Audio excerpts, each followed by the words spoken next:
রবিবাবু সিংহ স্মৃতি ট্রাস্টের পক্ষ থেকে মঙ্গলবার দুপুরবেলা কৈলাসহর ডলুগাঁও উচ্চতর মাধ্যমিক বিদ্যালয়ের প্রাঙ্গণে কৃতী ছাত্রছাত্রীদের সংবর্ধনা দেওয়া হয়।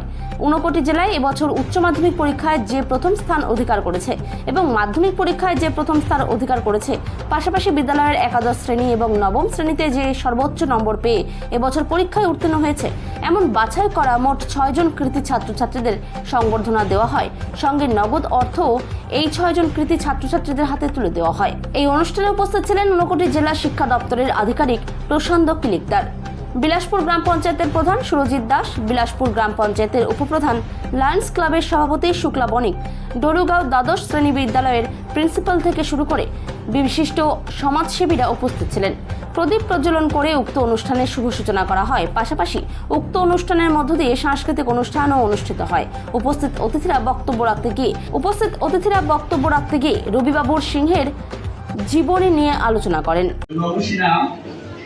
উনি প্রকৃত পণ্ডিত ব্যক্তি ছিলেন। আমি 2000 সাল থেকে 2002 সালের শেষ দিক অবধি, অর্থাৎ নভেম্বর অবধি এই বিদ্যালয়ে ওনার সঙ্গে আমি চাকরি করেছি। 2.5 বছরের জন্য আমি বিদ্যালয়ে ছিলাম। ওনার সঙ্গে আমার একটি খুব ভালো সম্পর্ক ছিল। উনি আমাকে খুব ভালোবাসতেন, আমিও ওনাকে শ্রদ্ধা করতাম। তো সেই সূত্রে ওনার সঙ্গে ওনার জীবনী বা ওনার যে লেখা সংস্কৃতে ওনার যে বইগুলা লিখছেন বা এগুলো সম্বন্ধে ওনার সঙ্গে আমার প্রায়ই কথা হলো। তো সেই ক্ষেত্রে আমি দেখতাম যে ওনার যে জ্ঞান কতটুকু গভীরে, উনি বিভিন্ন বাংলা শব্দের অর্থ, বিভিন্ন সংস্কৃত শব্দের অর্থ, তো আমরা যদি কোনো ক্ষেত্রে সমস্যা হতো ওনার কাছে তার ব্যাখ্যা চাইতাম।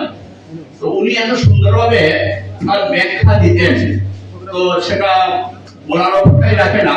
আমরা কিছুক্ষণ আগে শুনলাম প্রকৃত ওনার জীবনী। উনি সত্যিকারের একজন পণ্ডিত ব্যক্তি ছিলেন এবং তার পাণ্ডিত্য যাতে সঠিকভাবে প্রকাশ পায় তার জন্য উনি বিদ্যালয়ে দীর্ঘদিন সাফল্যের সঙ্গে শিক্ষকতা করেছেন। ঊনকোটি জেলার মাধ্যমিক উচ্চ মাধ্যমিক পরীক্ষায় কৃতী ছাত্রছাত্রীদের মধ্যে এবং এই বিদ্যালয়ে নবম, দশম, একাদশ এবং দ্বাদশ শ্রেণীতে যে সমস্ত ছাত্রছাত্রীরা প্রথম স্থান অধিকার করে তাদের মধ্যে নগদ অর্থসহ মানপত্র প্রদান করা হয়ে থাকে। আজ এখানে আপনারা যারা উপস্থিত আছেন তারা হয়তো অনেকেই জানেন রবিবাবু সিংহ মহাশয়ের শিশুকাল কৈশোর জীবন কষ্টের মধ্যে অতিবাহিত হয়েছে। সমাজের বিভিন্ন ধরনের মানুষের দ্বারা তিনি এবং তার পরিবারের সবাইকে অনেক লাঞ্ছনা গঞ্জনা সহ্য করতে হয়েছে। সেই সমস্ত দিনগুলির কথা এখানে বিশদ করে আমাদের সময় নষ্ট করতে চাইছি না। তারপরে একটা সময় তিনি তার নিজের গুণে, নিজের চেষ্টায় সমাজের লাঞ্ছিত বঞ্চিত রোগী থেকে হয়ে উঠতে পেরেছিলেন পণ্ডিত রবিবাবু সিংহ।